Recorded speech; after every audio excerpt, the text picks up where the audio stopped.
Hello, welcome back to my channel. അപ്പോൾ ഇന്ന് ഞാൻ വന്നിട്ടുള്ളത് ഒരു ചെറിയ ഗെറ്റ് റെഡി വിത്ത് മീ ആയിട്ടാണ്. ഞങ്ങളുടെ വീടിൻ്റെ അടുത്തുള്ള ഒരു അമ്പലത്തിൽ ഉത്സവമാട്ടോ. ഉത്സവം തീരുന്ന ദിവസമാണ്. അപ്പോൾ ജസ്റ്റ് ഒന്ന് ഒരുങ്ങി എല്ലാവരും കൂടെ ആയിട്ടൊന്ന് പോകാമെന്ന് വിചാരിച്ച്. അപ്പോൾ വേറെ പ്രത്യേകിച്ച് മേക്കപ്പ് കാര്യങ്ങളൊന്നുമില്ല, ജസ്റ്റ് പൗഡർ തന്നെയാണ് ഇടുന്നത്. പിന്നെ ഞങ്ങളുടെ ഇവിടുത്തെ അടുത്തുള്ള അമ്പലമാണ്, ഞങ്ങളുടെ എപ്പോഴും പോകുന്ന ഒരു അമ്പലമാണ്. അപ്പോൾ ഞാനും അമ്മയും അനിയത്തിയും അമ്മയുടെ ചേച്ചി മൂത്ത അമ്മയും ഉണ്ട്. ഞങ്ങൾ ഒരു 4 പേരും കൂടെയാണ് പോകുന്നത്. അപ്പോൾ വലിയ രീതിയിലുള്ള ഒരുക്കവും കാര്യങ്ങളൊന്നുമില്ല.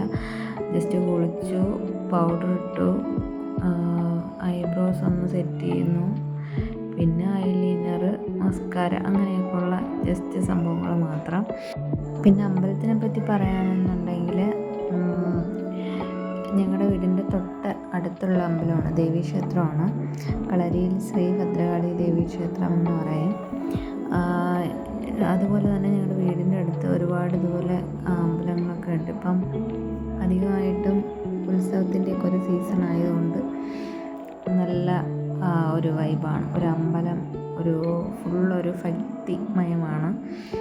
അപ്പം കുറേ നാളുകൾക്ക് ശേഷമാണ് ഇങ്ങനെ അമ്പലത്തിലൊക്കെ ഞാൻ ഇങ്ങനെ പോകുന്നത്. അതായത് ഒരുപാട് നാളായെന്നല്ല, എങ്കിലും ഉത്സവമൊക്കെ ആയിട്ട് ഇപ്പം കുറേ ആയില്ലേ. പിന്നെ അങ്ങനെ അധികവും നമ്മൾ അടുത്തൊക്കെയുള്ള അമ്പലങ്ങളിലൊക്കെ മാത്രമേ അങ്ങനെ പോവാറുള്ളൂ, അല്ലാതെ ദൂരോട്ടൊന്നും അങ്ങനെ നമ്മൾ പോവാറില്ല. അപ്പോൾ നമ്മളിത് രണ്ടാമത്തെ ഒരു ഉത്സവമാണ്. അതായത് ഈ വർഷത്തെ രണ്ടാമത്തെ ഉത്സവത്തിനാണ് ഞാൻ പോകുന്നത്. ആദ്യം ഒരു സ്ഥലത്ത് പോയിരുന്നു, അതിൻ്റെ ഒരു കൈകൊട്ടിക്കളിയും കാര്യങ്ങളൊക്കെ ഞാൻ ഇട്ടിട്ടുണ്ടായിരുന്നു. അപ്പോൾ എൻ്റെ അനിയത്തി അടങ്ങിയൊരു ടീമിൻ്റെ കൈകൊട്ടിക്കളിയായിരുന്നു. അങ്ങനെ ഒരുപാട് പേരൊക്കെ ഉണ്ടായിരുന്നു. നമ്മളിപ്പം പോകുന്ന ഈ അമ്പലത്തിലും ഇവരുടെ കൈകൊട്ടിക്കളി ഉണ്ടായിരുന്നു. എല്ലാവരും നല്ല അഭിപ്രായമൊക്കെ പറഞ്ഞു. അപ്പോൾ എൻ്റെ മേക്കപ്പിൻ്റെ ഒരു ഫൈനൽ ഭാഗത്തേക്ക് എത്തി. ഞാനങ്ങനെ മേക്കപ്പൊന്നും അങ്ങനെ ഇടുന്ന ആളല്ല, ജസ്റ്റ് പൗഡർ മാത്രമേ എടുത്തുള്ളൂ. പിന്നെ എന്തെങ്കിലും ഒരു രാവിലെയൊക്കെ എന്തെങ്കിലും ഒരു ഫംഗ്ഷനോ കാര്യങ്ങളോ അങ്ങനെയൊക്കെ ഉണ്ടെങ്കിൽ മാത്രം ജസ്റ്റ് വേറെ എന്തെങ്കിലും ഇടും. കാരണം എനിക്ക് എൻ്റെ സ്കിന്നിന് ഒന്നും ശരിയാവത്തില്ല. എനിക്ക് പെട്ടെന്ന് പിമ്പിൾസ് കാര്യങ്ങൾ വരും. പിന്നെ ഫേസ് ഫുള്ള് നല്ല ഒരു വല്ലാത്ത രീതിയാവും. അപ്പോൾ അതൊക്കെ ഉള്ളതുകൊണ്ട് ഞാൻ അങ്ങനെ ക്രീം ആയിട്ടുള്ള സാധനങ്ങളൊന്നും അങ്ങനെ യൂസ് ചെയ്യത്തില്ല മേക്കപ്പിനായിട്ട്.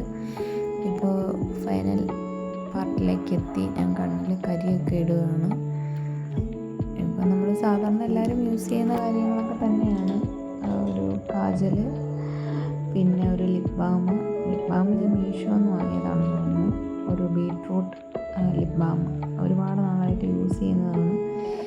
ഏതെല്ലാം ലിപ് ബാമുകൾ ഞാൻ മാറി യൂസ് ചെയ്തിട്ടുണ്ടെങ്കിലും ഇതാണ് എനിക്ക് നന്നായിട്ട് തോന്നിയത്. വിലയും കുറവാണ്. പിന്നെ ഇത് ലാസ്റ്റ് ലിപ്സ്റ്റിക്ക്, ഇതാണ് എൻ്റെ ഫേവറേറ്റ് ഷെയ്ഡ്, ഡാസ്ലറിൻ്റെ ഷെയ്ഡ് നമ്പർ എനിക്കറിയുമ്പോൾ ഒരു നമ്പർ C23 ആണെന്ന് തോന്നുന്നു. അപ്പോൾ അതാണ്.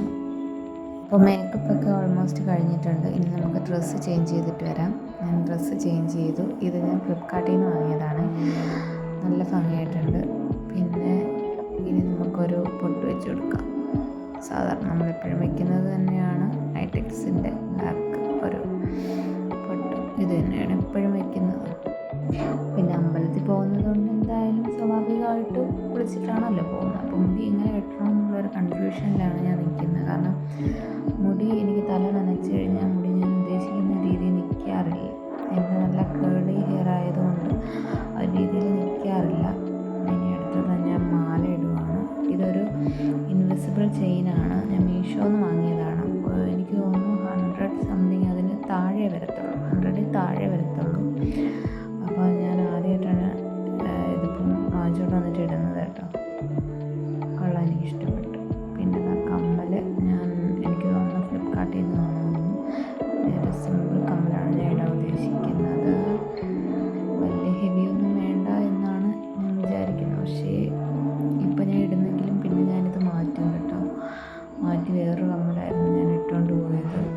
ഇതിപ്പം ജസ്റ്റ് അപ്പോഴത്തെ ഒരു ഇതിൽ എടുത്തിട്ടെന്നേ ഉള്ളൂ. ഇട്ട് ജസ്റ്റ് മുടിയൊക്കെ ഒന്ന് കിട്ടുന്ന രീതിയൊക്കെ നോക്കി. പക്ഷെ വാരി പിടിച്ച് കെട്ടുകയെന്നുണ്ടെങ്കിൽ കമ്മൽ വലിയ രീതിയിൽ അറിയില്ല.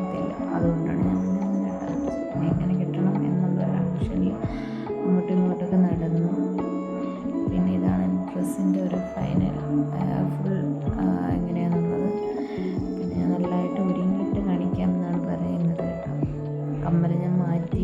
ഇത് രാത്രിയുള്ളൊരു വ്യൂ ആണ് ഞങ്ങളുടെ വീടിന് വെളിയിലുള്ളത്. അത്യാവശ്യം ഒരു 6-6:30 കഴിഞ്ഞിട്ടുണ്ട്. ലൈറ്റൊക്കെ മങ്ങി, വീഡിയോ വലിയ ക്ലിയറൊന്നുമില്ല. എന്നെക്കൊണ്ട് പറ്റുന്ന രീതിയിലൊക്കെ എടുത്തിട്ടുണ്ട്. പിന്നെ അവിടെ പോയിട്ടുള്ള വിശേഷങ്ങൾ കാണിക്കാം. ഇത് അമ്പലത്തിൻ്റെ താഴോട്ടിറങ്ങി പോകുന്ന ഭാഗമാണ്. ഇത് വിളക്കൊക്കെ വരുന്ന നമ്മൾ കാണാൻ നിൽക്കുകയാണ് എല്ലാവരും കൂടെ. ഞാനും അമ്മേനെത്തി. മൂത്തേമ്മ അപ്പുറത്തെ വശത്തേക്ക് വരും. അപ്പോൾ ചെണ്ടമേളം അങ്ങനെ കുറേ കാണാനായിട്ട് ഒരുപാട് കാഴ്ചകളൊക്കെ ഉണ്ടായിരുന്നു. ഇനി ഞാൻ വോയിസ് ഓവർ കൊടുക്കുന്നില്ല, നിങ്ങൾ കണ്ടോ.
അങ്ങനെ നമ്മൾ ഘോഷയാത്രയൊക്കെ അവിടെ നിന്ന് കണ്ടതിന് ശേഷം ഒന്നുകൂടി അമ്പലത്തിലേക്ക് പോയി. അമ്പലത്തിൽ പോയി ആദ്യം നമ്മൾ അമ്പലത്തിൽ പോയി തൊഴുതിട്ടൊക്കെയാണ് റോഡിൽ വന്ന് നമ്മൾ കണ്ടത് കേട്ടോ. ഘോഷയാത്ര അവിടെ നിന്നാണ് വരുന്നത്, അപ്പോൾ അങ്ങനെയൊന്ന് കാണാൻ പറ്റത്തുള്ളൂ. അത് കഴിഞ്ഞിട്ട് നമ്മൾ ജസ്റ്റ് പരിപാടി എന്തെങ്കിലും ഉണ്ടോ എന്നൊക്കെ അറിയാൻ വേണ്ടിയിട്ട് അമ്പലത്തിൽ പോയി. അവിടെ ഒരു സംഗീത കച്ചേരി അങ്ങനെ എന്തോ ഉണ്ടായിരുന്നുള്ളൂ. അത് കുറച്ച് നേരം കണ്ടു. കണ്ടതെല്ലാം കഴിഞ്ഞതിന് ശേഷം കുറച്ച് നേരമൊക്കെ